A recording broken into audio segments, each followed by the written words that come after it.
tendency and inclination towards following the obedience of God. And that's what we call in Arabic the fitra. It's a natural fitra. So when we are born, sometimes we change from the parents or culture or environment. We change it to be something else than the other natural fitra. So when we say reversion instead of conversion, it means we're going back to that natural inclination towards God. And then you might hear Allah too.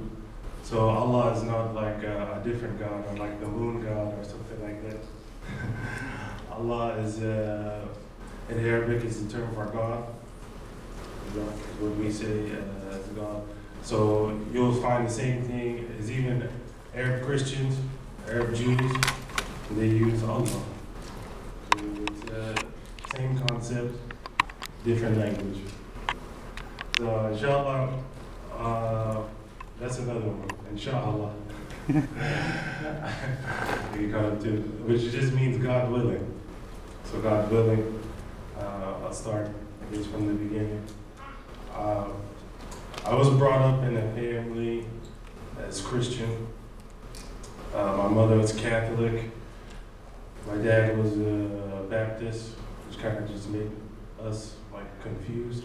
I don't know what that is. You know, we went to a lot of different functions, mostly with my mom. My dad didn't really practice that much. And, you know, there's one important thing that Brother Adam, he touched on a little bit in the beginning. That was something that was really important now that I reflect over, you know, why I did become Muslim. It was something that my mother instilled in me from a long time ago. Because even though she was Catholic, there was a lot of things about her religion, like the sister was saying, that, you know, she didn't particularly believe in, that she didn't particularly practice. She grew up Catholic school all her life, you know, went to all the different functions. And she even wanted to be like a religious figure of the church, like a nun. But one of the stipulations to that is to be a nun, you can't have children, and you can't marry. And those are all the things that she wanted to do. And she thought that was, you know, something, you know, that didn't make sense to her. So she didn't practice that. She never became a nun. But, you know, what's amazing, if you look into the wisdom, you know, behind why we marry, and you see, unfortunately, some of the backfalls, even with the priest and Catholicism, you know, when you can't practice that natural instinct that you have, that you can express it in a good way, like through marriage, sometimes they take it out on other ways, you know, that's a bad way for children, things that people that they're supposed to protect. But, you know, I thank God that my mom, she told us, you know, I believe in Christianity, but she didn't force it on us. She's like, you just kind of have to believe, find out what you believe for yourself, and then you practice what makes sense to you. You know, this is what I believe, but a lot of it doesn't make sense, and I just practice. So I grew up with that kind of understanding that, you know, I have to find out what makes sense for me. And growing up, especially in African American culture, we're real like suspect about the government and stuff anyways. So when I became Muslim, it was like post 9/11, all these things that you mentioned, but you know, I had already assumed this was kind of like an inside job or something. So that didn't really have any effect on me, any bearing. But, you know, so I had to kind of find my own way. And in a sense, when I grew up, I could see like different contradictions in the religion, especially how, you know, people were treated, especially in the African American community. My parents grew up in the civil rights era, you know, the 60s, 50s, and the 70s, and real active during that time. And I found it amazing how, you know, you could be a Christian, but you felt it was okay to burn another Christian's church or burn a cross on their lawn just because they are a different skin color than you, or they look different than and you find that such a different contradiction in the way the people act and what's being taught. And one, I guess you could say, story that had a real profound impact on my reversion was the story of Melech Shabazz, or is commonly referred to as Malcolm X. And he had a similar upbringing, kind of like Brother Yahya, where he came through. He learned about a lot of Islam through the penitentiary system. But he had a lot of the same questions that I did, He would find things like, in some verses of the Bible, it would say like Jesus had, like, when peace be upon him, like woolly hair, or, and he had dark skin. But every depiction that you see of him is like a white guy with like blue eyes and like brown hair, and it's funny because these are like the only like white people in the middle of the desert. In the Bible it says that he's born in Palestine, this area, Jesus of Nazareth, but you go to Nazareth today, you don't see anybody who looks like that, besides post colonial invasion from the British and all that. But these pretty much Arab peoples, but the way they depicted something different. And that was always something that was suspect to me. So, for a while, even though I went to some churches, I didn't really believe in Christianity too much. I believed in a God. I believed there was a God, but I believed that the way that they were depicting it was kind of biased and something that was more towards their liking and other people's liking, as opposed to what it really was. And so for a while there, I was just kind of like in limbo, not really believing anything, but believing in a God, but not really practicing any particular faith. So along comes high school things, I started taking a religion class. And I thought it was pretty interesting. I started studying, different religions, world religions, and even at one time I thought, Buddhism is pretty nice. These people seem peaceful, they don't harm animals, okay. I can dig that, you don't step on bugs, okay, that seems cool. But when you really started getting into like the way that they believe, and the actual like foundation of it seemed like outrageous to me, because they don't believe in a particular God, which is something that it never made sense to me, because it's, we can't explain, how your body, the human body, just look at your circulatory system, how complex and intrinsic that is. Like, it can't be just thrown together like that, and it happens that, everything, about you works so beautifully, the cells, the molecules, and your heart, the way it pumps the blood and circulates. Something amazing. They can't be just by chance. No matter how hard you tried, you couldn't genetically engineer or piece together somebody's circulatory system, or nervous system for that matter, a brain. So, it left me with a lot of questions. But then when we came to Islam, I started studying about Islam, and it's like, wow, this makes a lot of sense to me. And it answered a lot of questions that I had. And, I always thought to myself, if I had to pick one, I still didn't pick at this time.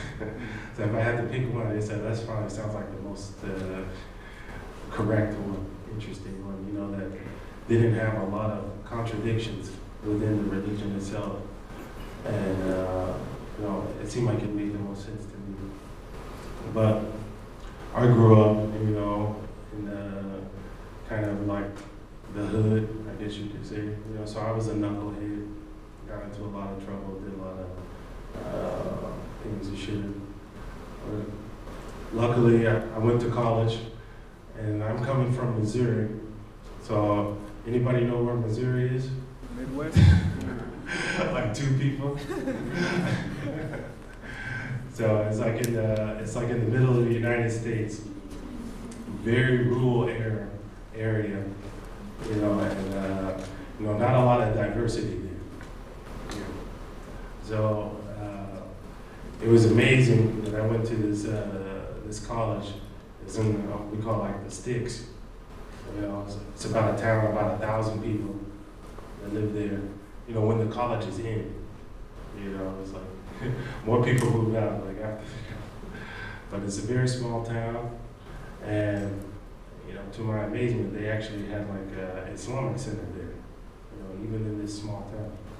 So I guess it's, you know, from some efforts of international students and a lot of people that came from the college from abroad. But lo and behold, they did have a masjid there. And, you know, as I would drive by, I would see that place. I was like, you know, that's nice, you know, that's actually where Muslims go. Like she said, like I saw like a little moon and the stars. I was like, oh, that's like Muslim. You can identify some different things. So, you know, I studied some more about different religions. Even with Islam, I took a world religions class in college, and that further kind of like convinced me.